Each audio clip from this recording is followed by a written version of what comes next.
여호와여, 아침에 주께서 나의 소리를 들으시리니 아침에 내가 주께 기도하고 바라리이다.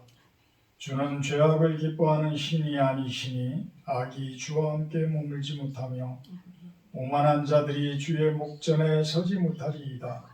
주는 모든 행악자를 미워하시며 거짓말하는 자들을 멸망시키시리이다. 여호와께서는 피 흘리시기를 즐기는 자와 속이는 자를 싫어하시나이다. 오직 나는 주의 풍성한 사랑을 힘입어 주의 집에 들어가 주를 경외함으로 성전을 향하여 예배하리이다. 아멘. 찬송가 1장으로 찬양을 드립니다.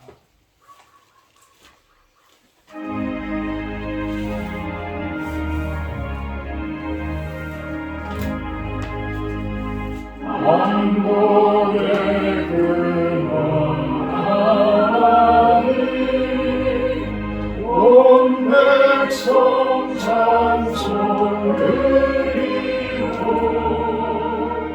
저 천사여 찬송하세. 찬송 성부 성자 성령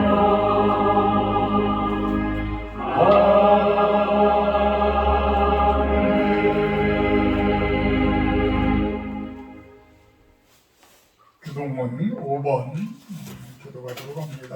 교동문 5번 시편 8편 내용입니다. 교동문 5번 교도가 들어갑니다. 여호와 우리 주여, 주의 이름이 온 땅에 어찌 그리 아름다운지요. 주의 영광이 하늘을 덮었나이다. 주의 대적으로 말미암아 어린아이들과 젖먹이들의 입으로 권능을 세우심이여. 이는 원수들과 보복자들을 잠잠하게 하려 하심이니이다. 주의 손가락으로 만드신 주의 하늘과 주께서 베풀어 주신 달과 별들을 내가 보오니 사람이 무엇이기에 주께서 그를 생각하시며 인자가 무엇이기에 주께서 그를 돌보시나이까. 그를 하나님보다 조금 못하게 하시고 용화와 존귀로 하늘 씌우셨나이다. 주의 손으로 만드신 것을 다스리게 하시고 만물을 그의 발 아래에 두셨으니 곧 모든 소와 양과 들짐승이요 공중에서 바다의 물고기와 바닷길을 다니는 것이니이다. 여호와 우리 주여 주의 이름이 온 땅에 어찌 이리 아름다운지요. 아멘. 사도신경 하심으로 신앙을 가지고 갑니다. 나는 선명하신 아버지 하나님 천지 창조주를 믿습니다. 나는 그의 유일하신 아들 우리 주 예수 그리스도를 믿습니다. 그는 성령을 잉태되어 동정녀 마리아에게 산하시고 본디빌라드에게 고난을 받아 십자가에 못 박혀 죽으시고 장사된 지 4일 만에 죽은 가운데서 다시 살아나셨으며 하늘에 오르시어 전능하신 아버지 하나님 우편에 앉아 계시다가 고백으로 살아있는 자와 죽은 자를 심판하러 오십니다.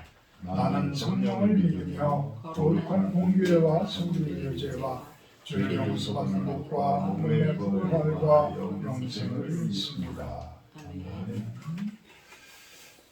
471장 찬송하시는 후에 구종심 사모님 기도해 주십니다. 471장입니다.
사랑의 하나님 아버지, 오늘은 주일이자 우리 고유의 민속 명절인 설날입니다. 흩어졌던 온 가족들이 모여 사랑과 기쁨을 나누고 덕담을 주고받으며 한 해의 시작을 서로 격려하고 축복하는 명절이 있게 하심에 감사드립니다. 한 해 동안 주 안에서 나를 비롯한 온 가족들이 영육간의 강건함을 입으며 주의 은혜 안에 충만함으로 거할 수 있기를 기도합니다. 그러나 질병으로 인해 힘든 시간을 보내는 영혼과 서로의 형편은 다 알지 못하나 홀로 외로운 시간을 보내는 지체들도 있고, 또한 여러 가지 형편상 가족이 함께하지 못하는 우리의 형제들도 있음을 기억하며 주님께 그들의 마음을 위로해 주시며 만져 주시기를 기도합니다. 아멘. 주님, 우리는 누구나 질병을 안고 살아가며 나만이 알고 있는 깊은 내면의 상처와 쓴뿌리가 있음을 고백합니다. 죽은 딸을 살리기 위해 예수님을 찾은 관리처럼 혈루증으로 열뇌를 앓으며 혹여나 자신의 부정함이 드러날까 군중 사이에서 예수님의 옷자락만을 가만히 만지며 치유받고 회복되고 싶은 열망이 누구보다 컸을 혈루증을 앓는 여인의 간절함이 우리에게도 있기를 원합니다. 이렇듯 예수님 앞에 고침받고 치유받기 위해 나오는 모든 자들은 그 간절함과 예수님에 대한 믿음과 신뢰가 있음을 봅니다.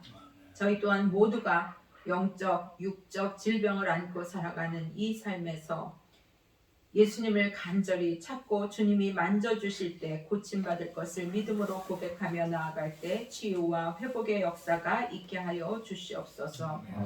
나의 멍에를 메고 내게 배우라고 하시는 예수님의 말씀을 깊이 마음에 새겨봅니다. 그 멍에가 겸손과 온유임을 깨달으며 기쁘게 이 멍에를 메기 원합니다. 분노와 혈기와 다툼과 교만의 멍에는 우리에게 너무나 큰 짐으로 나를 누르지만 겸손과 온유의 멍에는 예수님이 말씀하신 것처럼 쉽고 가벼움을 삶으로 알아가게 하신 하나님 감사합니다.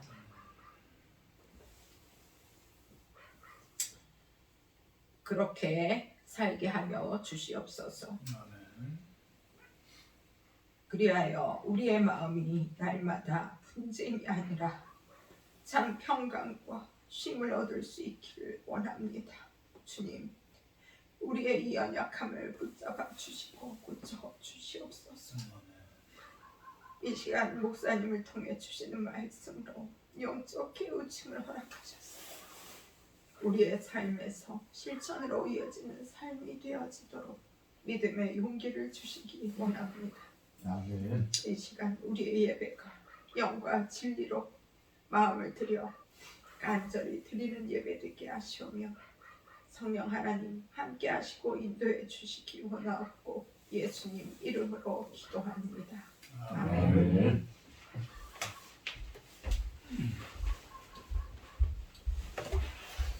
오늘 말씀은 마태복음 9장 27절에서 31절 말씀입니다. 마태복음 9장 27절에서 31절 말씀입니다.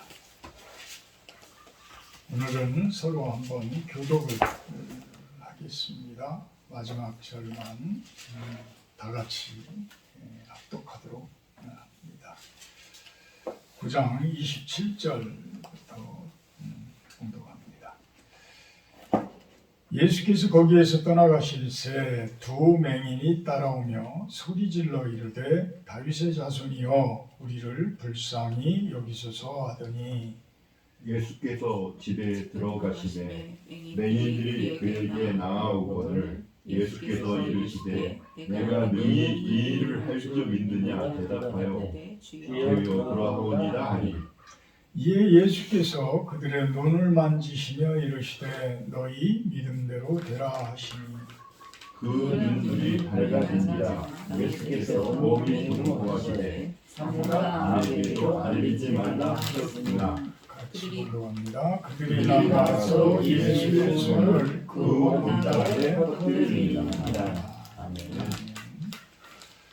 말씀대로는 세상을 치료하시는 예수님, 세상을 치료하시는 예수님. 오늘은 설날입니다. 어려서 하얀 눈이 왔을 때 까치까치 설날은 뭐 어저께고요, 우리 설날은 오늘이고요, 뭐 이런 동요를 불렀던 기억이 납니다. 그 당시에는 워낙 못 살아서 그런지 명절이 되면 좋은 음식 먹고 또 설이 되면 좋은 옷을 새 옷을 한 벌씩 또 새 신발이 이렇게 생겨나는 그런 기간이었기 때문에 참 좋았던 기억이 나요. 이제는 뭐 물질적으로 다들 뭐 좀 풍요로운 상태에서 그러한 것들을 고대하는 그런 모습들은 아니지만 어쨌든 우리가 양력으로 1월 1일과 음력으로 1월 1일 이렇게 새해를 맞이하는 그 부분에 대해서 거의 한 달 정도 텀을 두고 이렇게 양력설과 음력설이 있는다는 것. 어찌 보면 그것이 낭비 같게도 보이지만 어찌 보면 또 새로운 한 해를 준비하는데 한 번만 준비하는 거 가지고 우리가 쉽게 잊어버릴 수 있으니까 또 한 번을 결심을 하고 우리가 하나님 앞에서 뭔가를 좀 이렇게 약속을 하는 그러한 모습 그것을 또 바라시는지도 몰라요. 그래서 중국에서는 이 설날을 춘절이라고 한다고 그럽니다. 춘절, 봄춘자를 써서 춘절이라고 하는데 그들도 마찬가지로 서양 문물이 들어오면서 양력설이 생기면서 새해를 맞이하는 그런 부분들에 대해서 이 음력설은 춘절이라는 어떤 봄을 맞이하는 시작점 이렇게 부분으로 해서 좀 계절적인 부분으로의 명절 이렇게 옮겨졌다라고 이야기를 합니다. 그런데 아직도 중국 사람들은 이 춘절을 엄청나게 큰 명절로 여기고 오랜 기간을 보내고 있는데 예전에는 제가 알기로는 자그마치 한 15일 정도를 그 명절을 세는 걸로 알고 있어요. 근데 요즘에는 한 일주일 정도로 명절이 그 공휴일이 공휴일로 한 일주일 정도 이제 이렇게 보낸다고 합니다. 이 달력이라는 것과 어떤 태양력 이런 것들을 보게 되면 거의 세계적으로 좀 유사한 부분들이 많이 있어요. 그래서 유대인들도 이 성경에 가장 근접되어져 있는 그 유대인들도 유대력이라는 것이 있습니다. 정확하게는 뭐 학자들도 설명하기가 그렇지만 어쨌든 우리가 출애굽기에서 보게 되면 애굽이라는 곳에서 완전히 이제는 나오면서 새로운 달력을 하나를 만들게 되어져요. 그래서 그 부분을 아비월이라는 새로운 그 시작점으로 이야기를 하게 되는데 그 부분이 이제 어떤 유대인들의 1월 1일 아비월 첫째 날 뭐 이런 이제 표현들을 성경에서 하죠. 그런데 이것이 양력으로 따지면 한 3월에서 4월 그 사이에 들어가는 달이라고 합니다. 근데 요즘에 이제 유대인들은 어떤 계절적인 그런 부분들을 감안을 해서 그들에게 1월은 9월에서 10월 사이에 그 시작이 되어진다라고 합니다. 그래서 어찌됐든 어떤 한 해를 시작하는 것. 그래서 9월 학기가 외국에는 그렇게 시작이 되어지는지도 모르겠어요. 어떤 학년도 학교라든지 이런 데는 9월 학기가 그들에게는 한 학년의 시작이잖아요. 우리는 봄 학기가 시작이지만 유럽이나 이런 곳은 가을 학기가 시작점이에요. 어쨌든 이런 설날은 한 해를 시작한다는 것이고 또 신앙적으로도 아주 중요한 그러한 영적인 농사의 시작점이다. 계절적으로는 어떤 음력으로 봄의 시작점. 엊그제 진독하니까 벌써 거기는 봄이 벌써 시작되어져서 냉이가 꽃을 피는 단계까지 와 있으니까 여기하고는 참 많이 틀려요. 그래서 진독분들은 겨울에도 못 쉬니까 겨울에도 이 농사일을 해야 되니까 얼마나 힘이 들을까 그런 생각을 좀 하면서 왔습니다. 어쨌거나 이렇게 한 해를 시작하고 새로운 생명의 출발점이 시작되어진다는 것, 그럴 때 우리의 영적인 부분들은 어떤 마음을 가지고 시작을 할 건가. 한 해를 여러분들이 시작함에 있어서 좋은 영적인 농사를 지으시고 한 해를 마감할 때쯤에는 좋은 소출이 있어서 감사함으로 한 해를 마감하는 2023년도가 되기를 축복합니다. 본문으로 돌아오면 27절에 보게 되면 예수께서 거기에서 떠나가실 때 두 맹인이 따라오며 소리질러 이르되 다윗의 자손이여 우리를 불쌍히 여기소서 하더니, 맹인이 한 사람도 아니에요. 두 사람이 예수님께 따라오면서 소리를 지릅니다. 이분들은 과연 예수님의 그 경고침의 능력, 어떤 구원해 주시는 부분, 이런 부분에 대해서 어떻게 받아들였을까?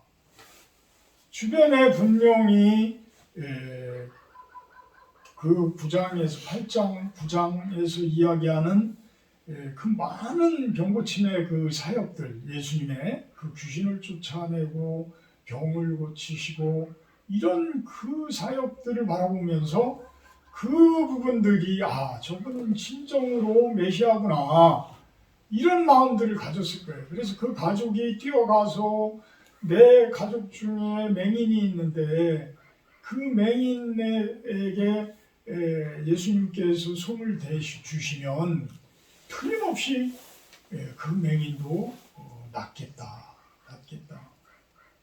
그 맹인들이 한 가정에 2명의 맹인이 있었다고 한다 그러면 그 가정은 초토화됐을 거예요. 그 당시에 엉망이었을 거예요.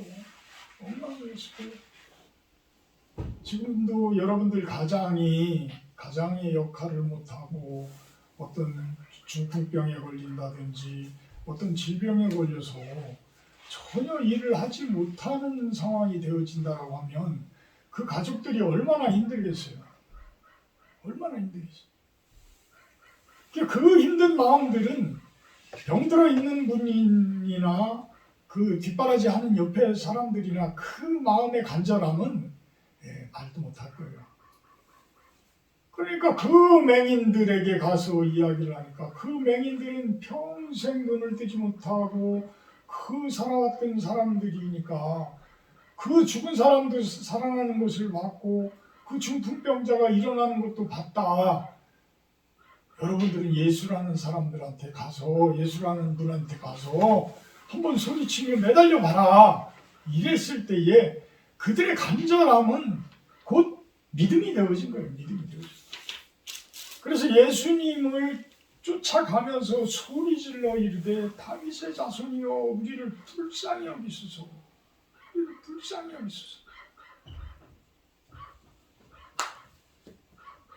참 소리 지르고 불쌍히 여겨달라는 그 애절함, 어찌 보면 우리의 참된 구원에 대한 열망, 소망, 간구함, 그런 것들일 거예요.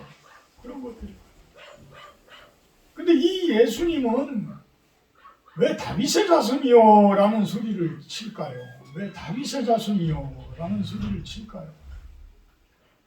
다윗의 가문으로 육신을 가지고 태어나신 분이 예수님이에요. 근데 이 다윗은 어떤 사람이에요? 완전한 사람인가요? 전혀 그렇지 않아요. 오히려 웬만한 선한 사람들보다 훨씬 더 많은 죄를 저질렀고 죽을 죄까지도 저지른 그런 사람이에요. 돌 맞아 죽을 죄를 몇 번씩이나 저질렀던 사람이에요. 또 끊임없이 그 사울 왕으로부터 죽일 고비를 넘겼던 사람이고, 심지어는 자기 부하인 우레아라는 사람을, 밧세바라는 그 솔로몬의 어머니를 취하기 위해서 아주 교활한 모습으로 그를 죽입니다. 전쟁터에서 살인 교사를 하는 거예요. 이런 죄는 진짜 하나님께서 용서를 할 수가 없는 그런 죄인인 거예요. 근데 사실 우리들도 똑같은 그런 죄인들이에요. 우리가 그 부분을 간과하면서 넘겼을 뿐이지, 사실 하나하나 우리가 저지른 죄들을 끄집어내기 시작하면 여러분들이 안 끄집어내서 그렇지, 그것이 두렵고 그것이 참 껄끄러우니까 안 끄집어내서 그런 것이지, 끄집어내기 시작하면 다윗보다 훨씬 더 여러분들은 못한 사람이에요.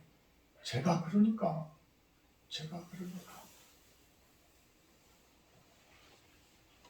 그런 사람들의 옷을 입고 그런 사람들의 몸을 가지고 이 세상에 오신 분이에요. 왜? 우리들의 그 교활함과 우리들의 그 못된 것들, 우리들의 그 모자란 것들, 우리들의 그 부족한 것들을 이해하신다라는 뜻이에요. 이해해 주시겠다. 그 짐을 내가 짊어지 마. 너희 사람들은 원래 그런 사람들이기 때문에 내가 그것을 짊어져 주지 않으면 너희들은 절대 그 부분에 대해서 옳다 인정함을 받을 수가 없다. 나 아니면, 나라는 예수가 아니면 여러분들이 바른 길을 절대 갈 수가 없다. 이거를 예표하는 거예요. 예표하는 거예요. 그 다윗의 자손 예수여라는 곳에서는 예수님의 그 우리의 그 부족한 구석까지도 다 살펴주시는 하나님이라는 그 간절한 기도가 숨어 있는 거예요. 제가 이렇게 부족하더라도 저를 고쳐주세요. 그 간절함이 있다라는 것이에요. 참 새해 맞이와서 저도 참 화가 많은 사람인데, 그 화가 많은 것에 대해서 과연 얼마나 간절히 기도를 했나, 얼마나 애절한 기도를 했을까. 참 맨날 하나님께 기도한다고 하면서도 그런 부분에 대해서 대놓고 진짜 하나님께 기도해 본 적이 있나. 기도를 한다고 해도 잠깐 그냥 넘어가는 기도지, 형식적인 기도지, 과연 그 부분을 고쳐달라고, 그 부분을 치료해달라고, 그 부분을 낫게 해달라고 간절한 기도를 과연 얼마나 했느냐. 새해를 맞이해서 우리도 우리의 부족한 점들을 한번 다 드러내놓고 이 맹인과 같이 간절하게 부르짖으며 예수님을 쫓아가면서, 예수님, 제발 저의 이 못된 부분들을 고쳐주시고 저를 구원해 주시옵소서.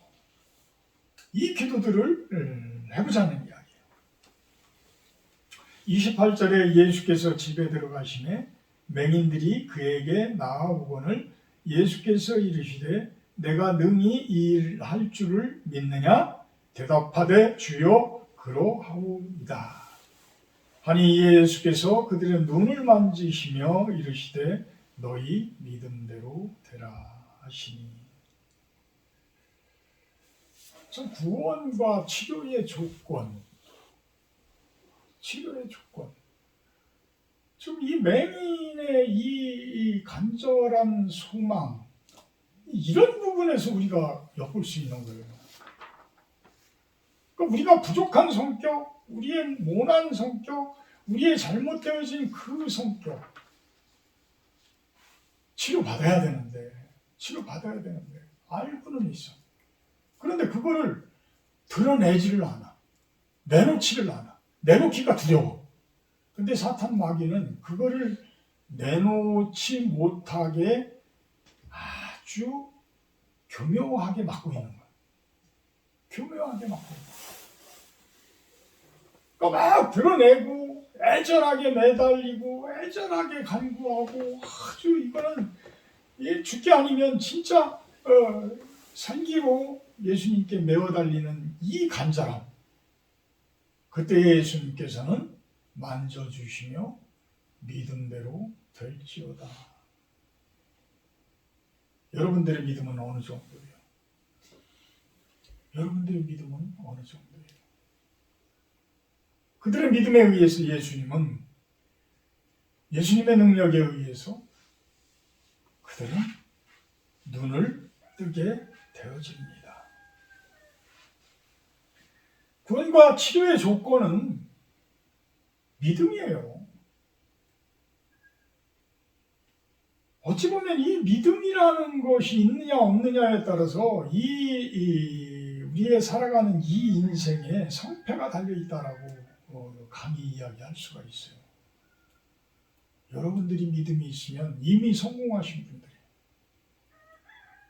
물질을 떠나서 어떤 세상적인 그러한 어떤 성공관을 떠나서 여러분들이 믿음이 있으면 여러분들은 이미 하나님께서 인정을 해주신 성공하신 분들이다.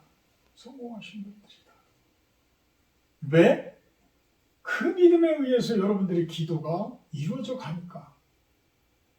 금방은 아닐지 몰라도 우리가 그렇게 산을 옮길 정도의 믿음은 아니잖아요.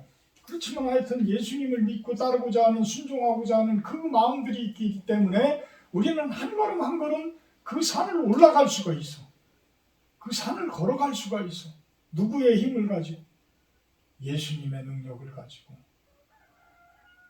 구약시대에는 모세는 하나님의 지팡이를 가지고, 그렇게 우리들은 예수님의 그 능력을 가지고 그 믿음 하나로 우리들은 걸어갈 수가 있다는 것이죠.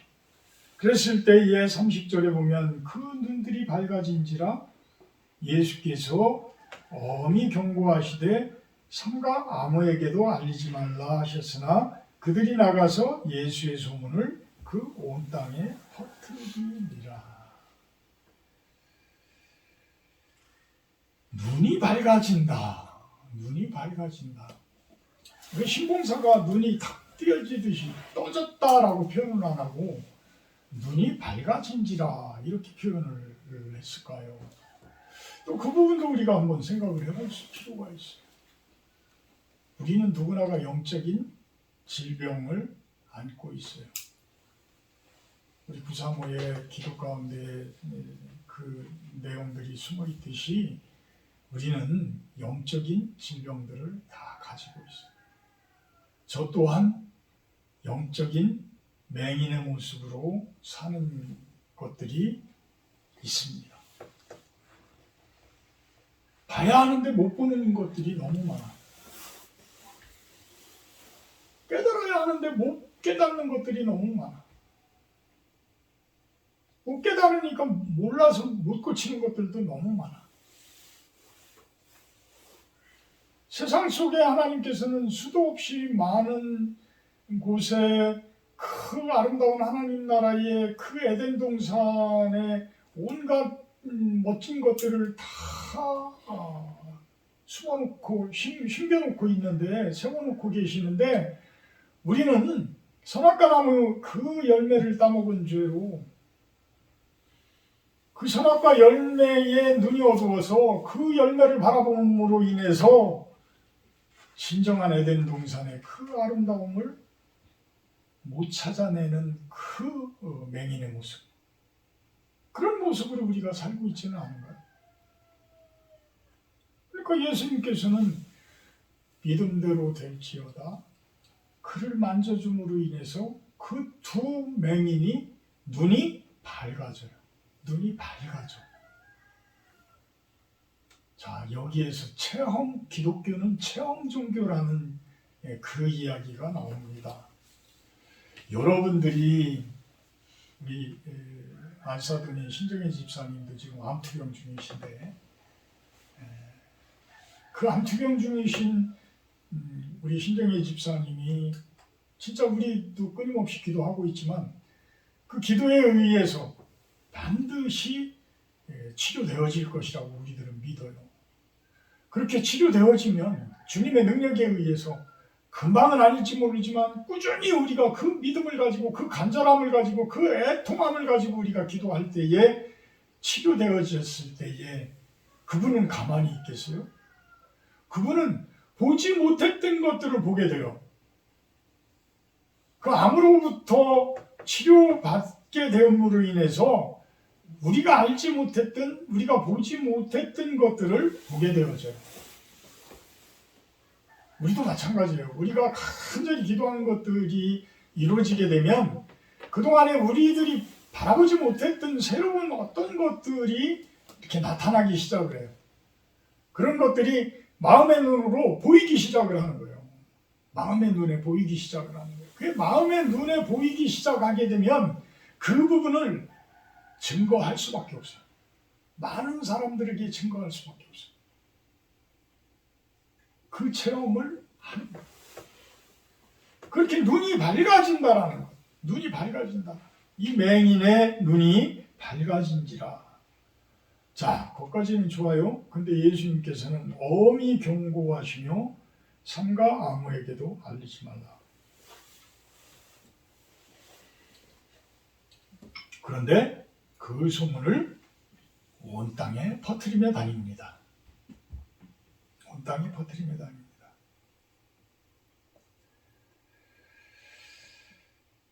참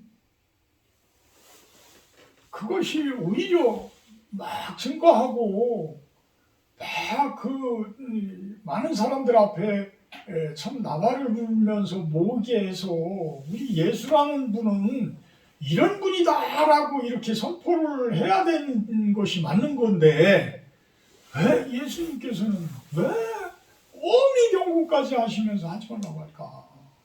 엄히 경고하시면서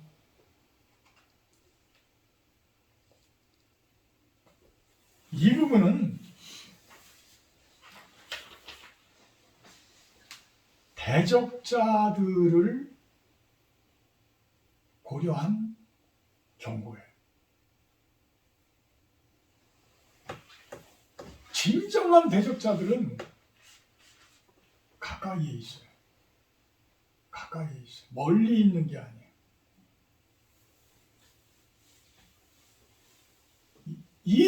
이 맹인들이 눈을 뜨고서 은혜를 진짜 감사함으로 그냥 가족들과 나누고 조용조용히 갔으면 많은 사람들이 더욱더 예수님의 은혜를 입을 수 있었어요. 근데 이들이 막 나발을 부름으로 인해서 오히려 이 사탄 세력들은, 어둠의 세력들은 중무장을 하기 시작을 합니다. 이제는 예수님을 죽일 생각을 해요. 그 당시에 유대인들에게는 어떤 열망이 가득했냐면 군사적 메시아가 딱 와서 모두를 로마의 세력들을 싹 쓸어버리고 메시아의 통치에 의해서 하나님 나라가 이 땅 가운데 짠 하고 생기기를 다 바라고 있었어요. 그런데 예수님께서 와서 그냥 그 도저히 치료할 수 없는 사람들을 치료하시고 도저히 쫓아낼 수 없는 사람들을 쫓아내고 이런 기적을 막 보이니까 이 사람들은 흥분하기 시작을 하는 거예요. 흥분하기 시작을 해요. 그래서 이제 진정한 하나님께서 우리를 구원을 해주시려고 그동안에 우리들의 제사를 진짜 잘 받아줬구나. 그래서 저 사람을 보내줬구나. 이렇게 받아들이면 얼마나 좋겠어요. 그런데 기득권자들인 바리새인들, 서기관들, 관리들, 이 사람들은 저런 말도 안 되는 사람이 와가지고 나라를 어지럽히네. 우리가 그동안 가르쳐온 신학을 완전히 송두리째 완전히 바꿔버리고 있네. 지금도 신학 논쟁이 벌어지게 되면 종교 전쟁이라는 게 그렇잖아요. 저쪽 프랑스, 저쪽에서 독일과 프랑스 이쪽에서의 그 가톨릭과 개신교의 종교 전쟁은 자그마치 30년이라는 세월이 걸렸어. 30년 동안의 종교 전쟁이 일어났어. 그러니 안 믿는 사람들이 봤을 때에 그것이 과연 바른 길일까? 그래서 막 계몽주의가 막 나타나면서 이제는 과학이라는 것에 위주로 모든 것들이 변해버리지, 저 사람들은 신학적인 거 가지고 완전히 세상을 오히려 구원하는 것이 아니라 엉망으로 만들었어. 사탄 마귀는 그렇게 부추기고 또 그런 식으로 만들어가고 있는 거예요. 그러니까 예수님의 참된 가르침은 뭐예요? 복음이에요. 하나님의 참된 가르침은 뭐예요? 말씀이에요. 근데 그건 하나인데 30년 동안 서로가 싸우게 만드는 그거는 뭐예요? 뭐 때문에 싸워? 말씀 때문에 싸우고 복음 때문에 싸우는 그 내면에는 왜 하나밖에 없는 하나님인데, 왜 하나밖에 없는 말씀인데, 하나밖에 없는 복음인데 왜 싸움이 일어나? 사람들의 생각이 결부되어졌기 때문에 그래요. 근데 그 사람들의 생각이라고 저는 이야기하지만 그곳에는 교묘한 어둠의 세력들의 그 사탄의 세력들이 그 틈바구니를 노리고 들어가서 우리들을 뒤집어 놓는 거란 말이에요. 그 싸움이 일어나는 거예요. 싸움, 분쟁, 다툼, 이 모든 것들은 성경적이지 않은 거예요. 근데 십자군 전쟁부터 모든 것들을 사람들이 교묘하게 그 악한 자들의 그 신학을 가지고 그런 식으로 만들어서 결국은 전쟁을 일으키고 많은 사람들을 죽이고, 예수님이 원하는 게 아니잖아요. 그래서 예수님께서는 그런 부분들까지도 조용조용하게 치료하고 조용조용하게 세상을 변화시키고 이러기를 바라고 계시는 분이었는데, 그 부분을 확 드러내는 바람에 이제는 모든 그 대적자들의 세력들이 결집을 하기 시작을 하는 거야. 결집을 하기 시작하는 거야. 그 싸움이 엄청난 싸움으로 이제는 일어나게 되어지고, 예수님께서는 나중에 그 가시멜루관을 쓰고 채찍질을 당하면서 십자가에 못 박혀가지고 그 피를 그냥 흘리면서 돌아가시는 그 수모를 겪게 되어져요.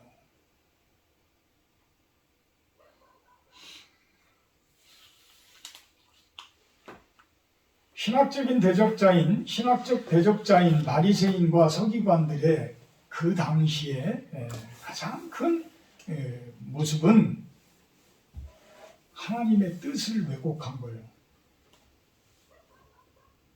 지금도 마찬가지예요.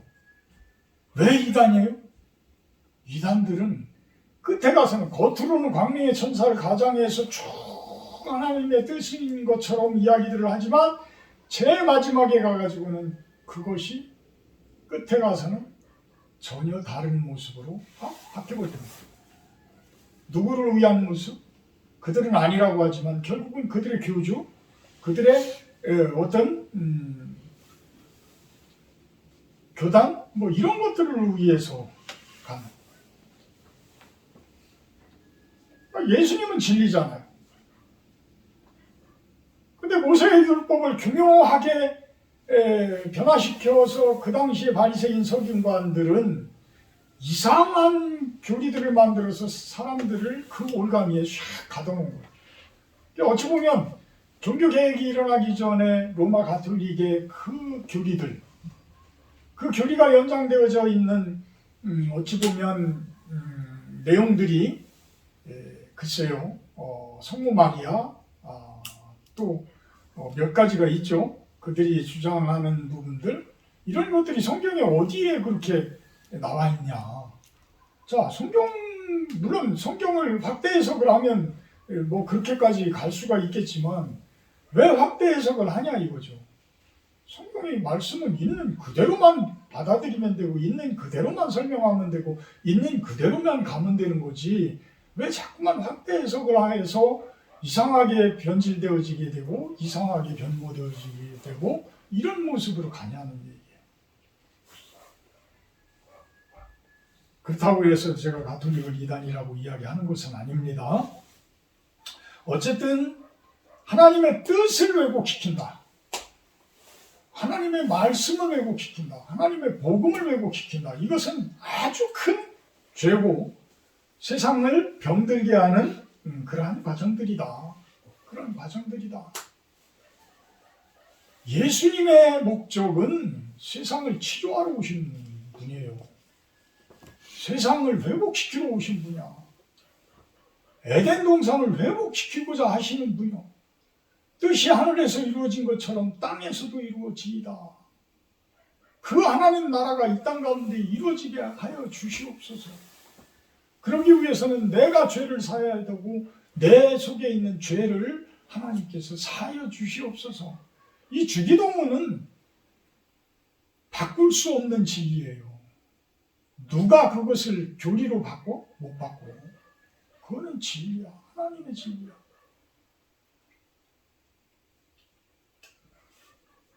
사실 우리는 영적인 맹인이고 벙어리고 중풍병자입니다.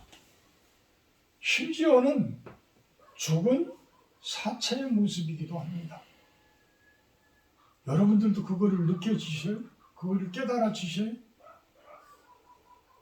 한번 깨달아 보세요. 23년도 새해에는 나는 진짜 기도하다 보니까 영적인 맹인이더라. 나는 진짜 기도하다 보니까 이 영적인 중풍적 병자더라. 나는 기도하다 보니까 이건 사는 사람이 아니더라. 사는 사람이 아니더라. 예수님은 그런 사람들을 치료해 주셔요. 참 9장 2절에 보게 되면 중풍병자가 침상에 누워있는 중풍병자를 사람들이 데리고 오잖아요. 예수께서 그들의 믿음을 보시고 중풍병자에게 이르시되 작은 자야 안심하라 내 죄사함을 받았느니라. 참 우리가 영적인 중풍병자라면 주님께 매어듭니다. 무엇으로 매달려요? 믿음으로. 그들의 믿음을 보시고. 믿음은 우리가 복을 받는 가장 기초적인 거예요. 우리가 축복받는 가장 기본인 거예요. 그 믿음에 아직도 의심이 가면 여러분들은 그 의심이 가는 그 부분에 대한 중풍병자예요. 진짜 기도를 많이 해야 돼. 그 부분에 대해서 기도를 많이 해요. 예수님은 진정으로 중풍병자까지 일으켜 주시는 분이고 진짜 맹인도 눈을 뜨게 해주시는 분이고 벙어리도 살리시는 분이고 죽은 사람도 일으키시는 분이다라는 그 믿음이 믿습니다 라고 고백할 수 있는 믿음이 있으셔야 돼요. 그 부분이 아까 우리 찬송 쭉 하면서 찬송에 대해서 제가 말씀을 드리면 여러분들도 찬송을 집에서 묵상 시작하고 어떤 이럴 때마다 또는 기도하기가 너무 힘들고 그럴 때마다 찬송을 많이 하세요. 찬송가 가사에는 그 찬송의 가사에는 기도가 숨어 있고 우리 신앙 고백이 숨어 있어요. 그분들의 신앙 고백이 숨어 있어요. 그렇기 때문에 찬송을 하면 그 가사를 음미하면서 찬송을 하면 내 기도가 되어지고 내 신앙 고백이 되어지더라. 내가 기도하기가 힘들면 찬송을 많이 해요. 찬송을 많이 해요. 이런 것들이 점점 쌓여지면서 이러한 중풍병자를 일으키는 그러한 믿음이 생겨나진다. 11절 13절 보면 세리와 죄인들과 같이 앉아서 식사하시는 예수님. 9장 제가 말씀하는 거예요. 9장에 여러 가지 예수님의 사역들이 있는데 그 중에 세리와 주인들 뭐라고 하니까 바리새인들이 뭐라고 하니까 건강한 자에게는 의사가 필요 없다. 병든 자에게 의사가 필요하다. 이 이야기는 뭐냐면 더 큰 병이 걸려있는 바리새인들인데 그들은 스스로 자기가 병자인 줄을 몰라. 자기가 중풍병자인 줄을 몰라. 자기가 진정한 죄인인지 몰라. 자기가 진정으로 죽은 사람인지조차도 몰라. 그러니까 그래, 그러면 당신들이 건강하다고 생각하면 여러분들은 그냥 건강하다고 생각을 하고 있어라. 그런 사람들에게는 의사가 필요 없다. 예수가 필요 없다. 여러분들도 내가 건강하다. 내가 건강하지 못해 예수님이 필요하지? 이런 상태가 된다고 그러면 그 믿음은 아직도 시작 단계의 믿음이다 라고 보시면 됩니다. 18절에서 25절 사이에 보게 되면 죽은 관리의 딸. 관리는 지금으로 이야기하면 어떤 그 경찰서장 뭐 이런 그 당시에는 힘이 엄청나게 센 사람들인 거예요. 로마 시대의 관리. 근데 그 딸이 죽었으니까 얼마나 참 안타깝겠어요. 예수님께 쫓아와서 우리 딸 좀 살려주십시오. 절하면서 우리 딸 좀 살려주십시오. 우리 딸 좀. 그래서 그 관리의 믿음을 보고 예수님께서 그 딸을 몸에 손을 얹어 주면서 낫게 되었죠. 그러니까 그런 믿음들이 필요하다. 혈루병의 여인, 그 오순의 끝동이라는 뭐 그런 저기도 있지만 그 소매자락을 만지면서 예수님으로부터의 그 힘을 얻어서 자기의 그 감추어진 그 부분을 치료받는 그런 모습들. 치유의 은사가 꼭 기적적인 부분만을 생각할 필요가 없어요. 이미 예수님이 오시면서 땅에 있는 것과 하늘에 있는 것이 하나로 통일되기 위함이다라고 에베소서 1장 10절에서는 이야기를 하잖아요.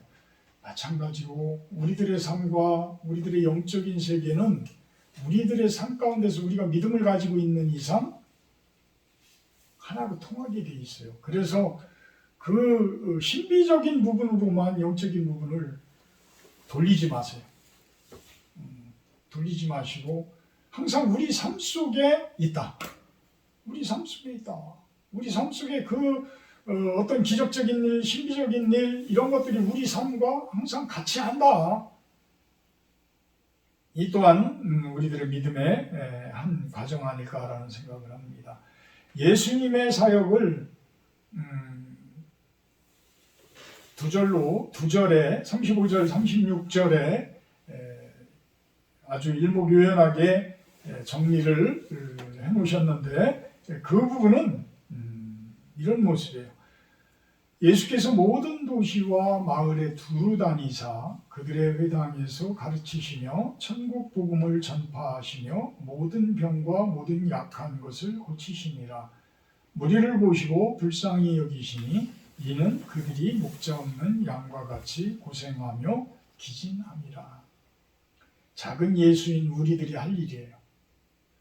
예수님은 이 일을 하셨지만 이 일을 우리에게 위임을 하셨어. 그래서 대위임용이라고도 이야기를 해요. 그래서 28장 18절에서 20절 마태복음 제일 마지막 28장 18절에서 20절에 그 부분을 이야기를 하시잖아요. 그러면서 이 모습으로 나가서 사역을 감당을 해라. 작은 예수가 되어져서 이 사역들을 감당을 해줘라. 내가 세상 끝날까지 너희들과 함께 있을 것이다. 너희들의 힘이 되게 해주시겠다. 이 이야기를 하는 거예요. 그래서 우리들도 세상 곳곳에 두루다니며 또한 그들에게 기회가 된다면 하나님 예수님의 복음을 전하며 또한 우리들이 또한 주어진 분들에게 우리들이 알고 있는 그러한 복음 내용들을 가르치며 또한 우리들에게 신유의 은사를 주신다면 또 우리에게 기도의 은사를 주신다면 또 우리들에게 큰 하나님의 능력과 권능을 주신다면 그들의 질병을 위해서 우리가 기도하고 그들의 또한 영적인 질병, 어떤 육신적인 질병들을 치료할 수 있는 그러한 사역들. 그러기 위해서는 세상 사람들을 대적자의 모습으로 바라보는 것이 아니라 불쌍히 여기는 긍휼의 마음을 가지고 그들을 바라봐야 된다. 긍휼의 마음을 가지고 바라봐야 된다. 불쌍히 여기는 마음을 가지고 그들을 바라봐야 된다. 왜? 그들은 목자 없는 양과 같이 고생하며 기진하고 있기 때문이다. 그래서 그들의 눈을 띄워주고 그들의 중풍병자와 같은 그 절름발이 인생들 그런 부분들을 바로 세워주고 이런 것이 우리들이 할 일이라는 거예요. 크게는 아닐지 모르지만 우리가 작은 도움이라도 그들에게 줄 수 있는 인생 그런 삶이 시작점이 또한 23년도가 되기를 축복합니다. 사랑의 하나님 감사합니다. 작은 예수가 되어져서 이 땅 가운데 예수님이 기도하고 바라고 예수님께서 행했던 그 일들 우리들이 크지는 않지만 작은 모습 가운데서 하나하나 믿음을 가지고 세워져 가는 모습이 되게 하여 주시옵소서. 그리하여서 세상 속에서 바라볼 수 없었던 참된 하나님 나라를 바라보게 하시고 참된 기쁨과 참된 희락과 참된 행복을 맛볼 수 있는 우리들의 삶이 되게 하여 주시옵소서. 예수님의 이름으로 기도합니다. 50장 1절을 하며 봉헌하도록 합니다.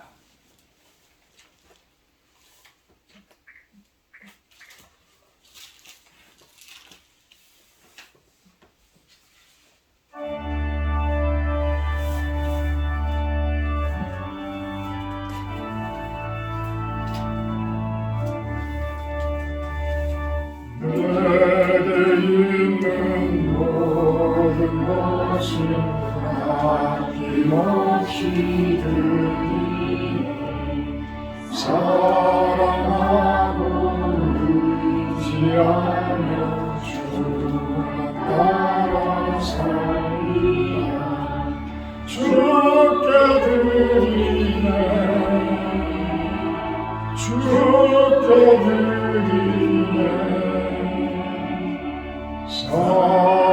사랑하는 그 앞에 모두 드리네 아멘.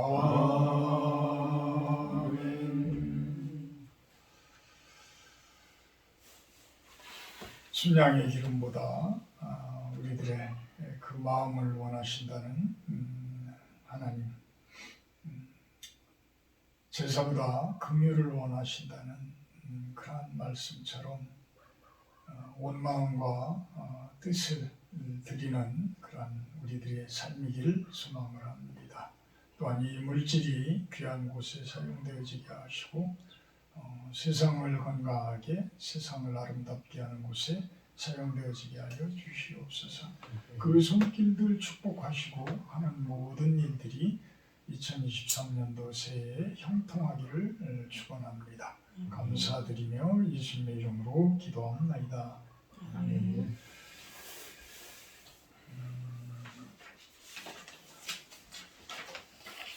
다음 주 주일 예배 기도는 김재훈 집사입니다. 오늘 점심 식사는 실로원에서 하도록 합니다. 오늘 설날인데 많이 준비는 못했지만 그냥 오붓하게 이렇게 나눴으면 좋겠습니다.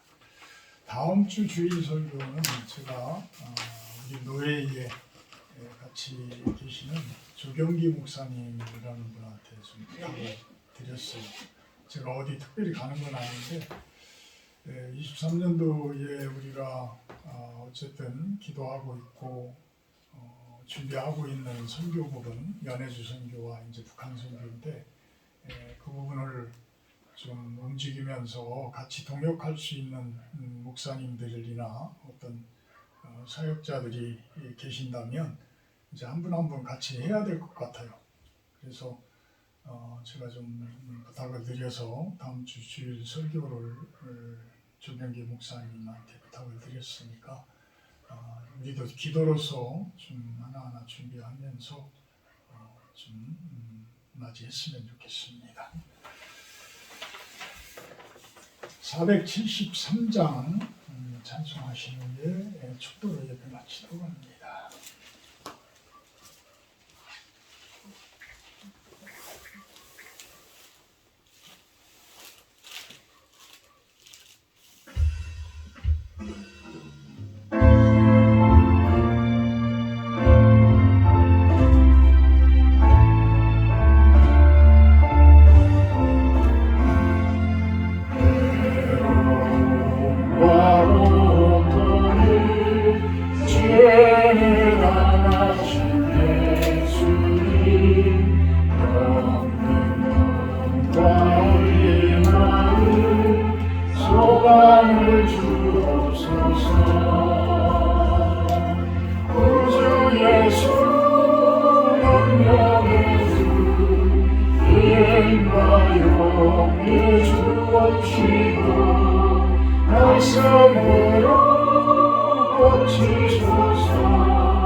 이제는 우리 주 예수 그리스도의 은혜와 아버지 하나님의 극진하신 사랑하심과 성령의 교통 임재하심의 축복이 이곳에 모인 우리 사랑하는 실로원 성도님들 머리 위에와 이 시간 영상을 통해서 예배드리는 성도님들 온 세상 가운데 하나님 나라를 위해서 예배하는 당신의 백성들 머리 위에 영원토록 함께하기를 간절히 축원하옵나이다.